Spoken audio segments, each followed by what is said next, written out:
आप लोग देख रहे हैं आपका अपना प्यारा सा चैनल अमर सक्सेना फिजिक्स क्लासेस और मैं हूं अमर सक्सेना। आज हम लोग व्हीटस्टोन ब्रिज की उपयोगिता के बारे में जानेंगे। इससे पिछले कक्षा में हम लोग किरचॉफ के पहले नियम और दूसरे नियम को पढ़ चुके हैं। उस पहले नियम और दूसरे नियम के आधार पर ही इसकी व्याख्या की जाएगी। क्वेश्चन हमारा कह रहा है व्हीटस्टोन ब्रिज। क्वेश्चन हमारा क्या है? क्वेश्चन होगा हमारा, ये जो क्वेश्चन है यह एग्जाम की दृष्टि से बहुत ही महत्वपूर्ण है। कई बार यह पूछा जा चुका है।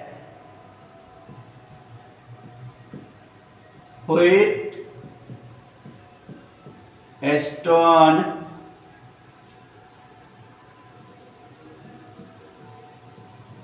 ब्रिज की उपयोगिता।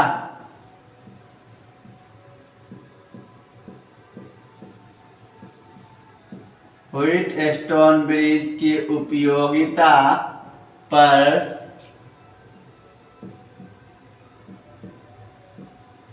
प्रकाश डाले। क्या कर रहा है हमारा क्वेश्चन? व्हीटस्टोन ब्रिज की उपयोगिता पर प्रकाश डाले। तो इसके लिए हम लोग सबसे पहले क्या करते हैं, तो एक व्हीटस्टोन ब्रिज बनाते हैं। व्हीटस्टोन ब्रिज जो होता है हमारा वह 4 प्रतिरोध से जुड़ा हुआ होता है।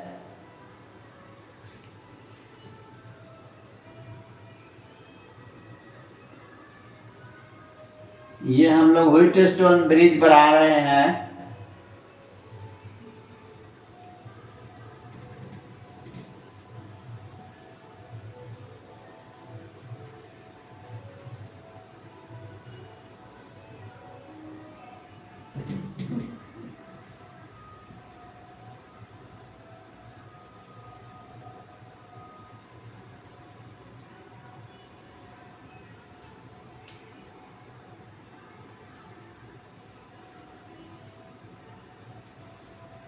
ये हमारा व्हीटस्टोन ब्रिज है जिसमें 4 प्रतिरोध है।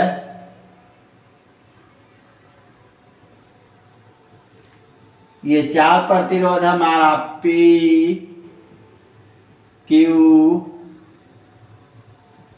R और S है, जो क्रमशः A, B, C और D बिंदु से जुड़ा है।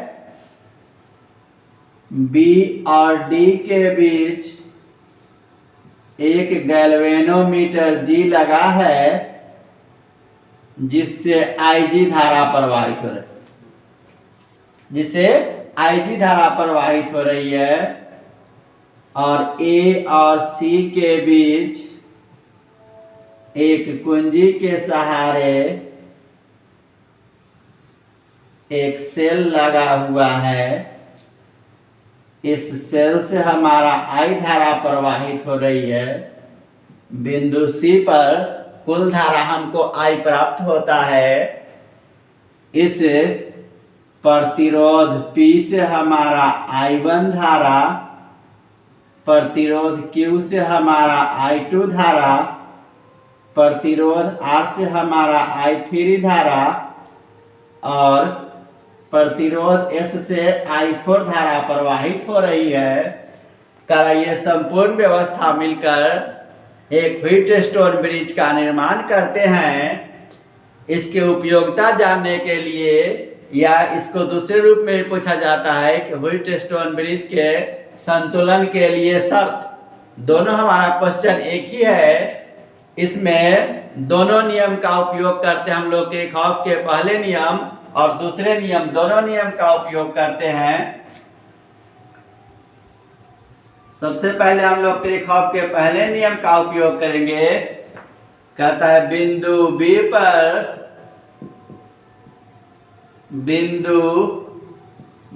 पर किरचॉफ के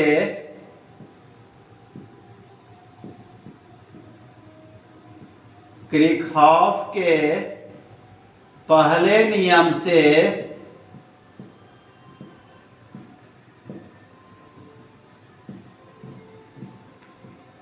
किरचॉफ का पहला नियम कहता है कि किसी बिंदु पर आने वाली कुल धारा किसी बिंदु पर जाने वाली कुल धारा के बराबर होता है।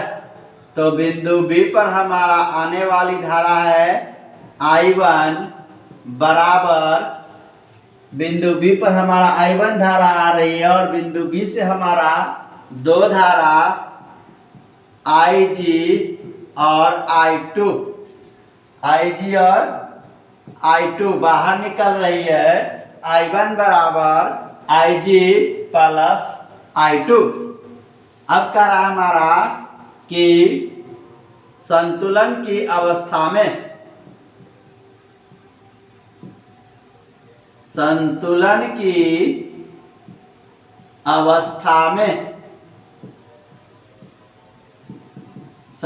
अवस्था में क्या होता है हमारा IG बराबर 0 होगा। संतुलन की अवस्था में होगा तो IG हमारा 0 होगा।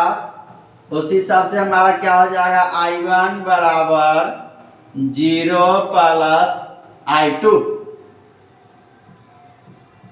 I1 बराबर I2, इसको हम लोग समीकरण 1 मान लेते हैं। संतुलन की अवस्था में IG 0 होगा तो हमारा I1 बराबर I2 हो जाएगा।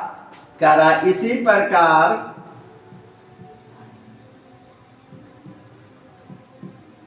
प्रकार बिंदु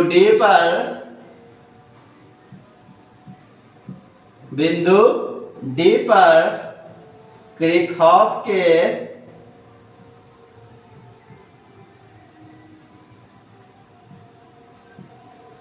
पहले नियम से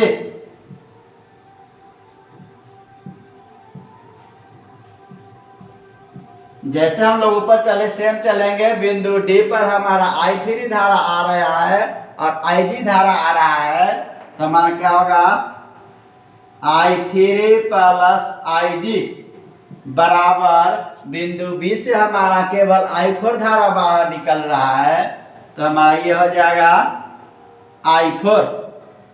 अब चूंकि कह रहा है कि ऊपर संतुलन की अवस्था में हमारा IG 0 है तो यहाँ भी IG हम लोग 0 ले लेंगे। क्या होगा हमारा I3 प्लस 0 बराबर I4। I3 बराबर I4 यहाँ कर देंगे। चूंकि IG बराबर 0, संतुलन की अवस्था में हमारा क्या हुआ था IG 0 हुआ था। इसको हम लोग करेंगे समीकरण 2।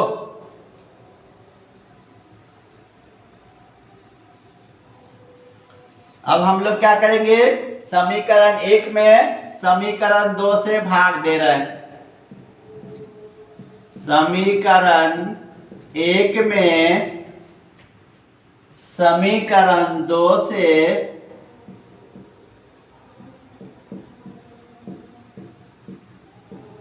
भाग देने पर, जब हम लोग समीकरण 1 में समीकरण 2 से भाग देंगे तो समीकरण 1 हमारा I1 बराबर I2 और समीकरण 2 हमारा है I3 बराबर I4।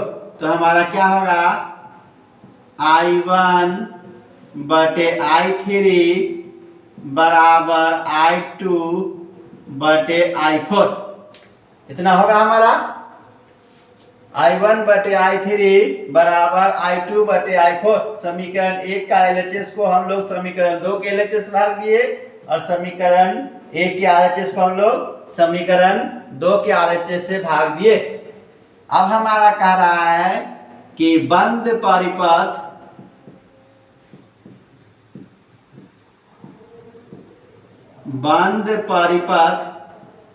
ABDA में, बंद परिपथ ABDA में किरचॉफ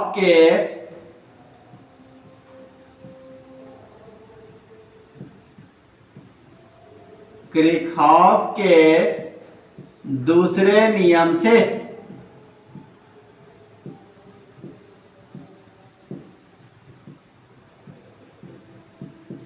किरचॉफ का दूसरा नियम क्या कहता है कि किसी बंद परिपथ में प्रत्येक भाग में प्रवाहित धारा और प्रतिरोध का जो गुणनफल होता है उसका बीजगणितीय योगफल परिपथ में लगे कुल विद्युत वाहक बल के बराबर होता है। उसी हिसाब से हमारा क्या हो जाएगा, ये हमारा हो जाएगा, इससे हमारा प्रतिरोध P से I1 धारा प्रवाहित हो रही है, तो I1 into P plus IG into G minus I3 into R बराबर 0। क्या होगा हमारा, चूंकि इस बंद परिपथ में कोई सेल नहीं लगा हुआ है इसीलिए इसका कुल विद्युत वाहक बल हमारा 0 होगा।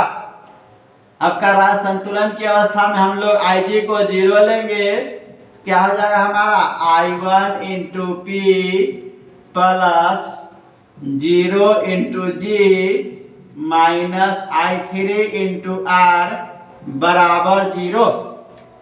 इधर लिख देंगे हम लोग, चूंकि Ig बराबर 0, Ig बराबर हमारा कितना है, Ig बराबर 0 है।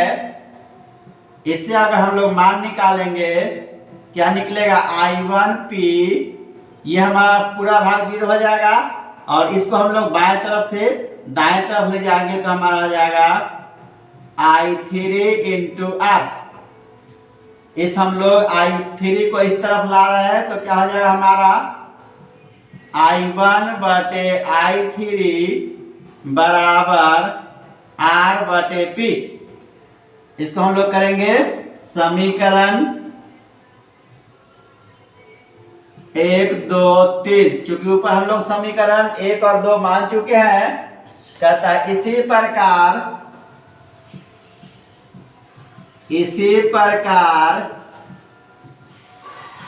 बंद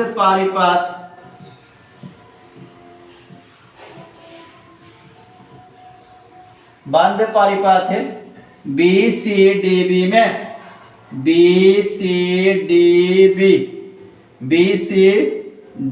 में किरचॉफ के दूसरे नियम से, यहाँ जो हम लोग चले थे से हम उसी तरह चलेंगे। किरचॉफ के दूसरे नियम से हमारा क्या हो जाएगा, किरचॉफ के दूसरे नियम से हमारा होगा यहां से हमारा चलेंगे Ig into G, Ig into G plus I4 into S minus I2 into Q बराबर 0। अब हमारा संतुलन के लिए क्या करें हम लोग, इस Ig को 0 लेंगे, क्या हो जाएगा हमारा 0 into G plus I4 into S minus I2 into Q बराबर 0। ये वाला भाग हमारा 0 हो जाएगा और इस I2 इंटू Q को हम लोग उस तरफ ले जाएंगे तो हमारा क्या होगा I2 इंटू Q बराबर I4 इंटू S। इससे हम लोग क्या निकालेंगे,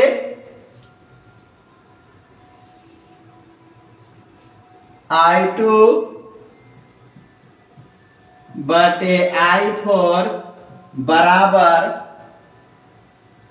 ये हमारा Q S बटे Q हो जाएगा, S बटे Q। और I2 इंटू I4 हम लोग क्या निकाल चुके हैं, यहाँ पर I2 बटे I4 हमारा कितना है, I1 बटे I3। तो इसी हिसाब से अगर हम लिखे तो क्या हो जाएगा, I1 बटे I3 बराबर S बटे Q। इसको हम लोग कर देंगे समीकरण 4। समीकरण 3 हमारा I1 बटे I3 बराबर R बटे P। समीकरण 4 हमारा आया I1 बटे I3 बराबर S बटे Q। अब हम लोग समीकरण 3 और 4 से करेंगे। समीकरण 3 और 4 से दोनों का LHS बराबर है, तो RHS क्या होगा, बराबर होगा। तो हमारा क्या होगा, R बटे P बराबर S बटे Q। अब इस P को हम लोग इस तरफ ले जा रहे हैं और इस S को हम लोग यहां ला रहे हैं। क्या होगा हमारा, P बटे Q बराबर R बटे S। ये जो हमारा निकल के आया, ये हमारा क्या आया निकल के, व्हीटस्टोन ब्रिज की उपयोगिता के लिए हमारा जो संबंध आया वो P बटे Q बराबर R बटे S। और ये जो हमारा है ये व्हीटस्टोन ब्रिज के संतुलन के लिए आवश्यक शर्त भी है। दोस्तों अगर वीडियो अच्छा लगे लाइक करें, सब्सक्राइब करें, अन्य दोस्तों के साथ शेयर करें।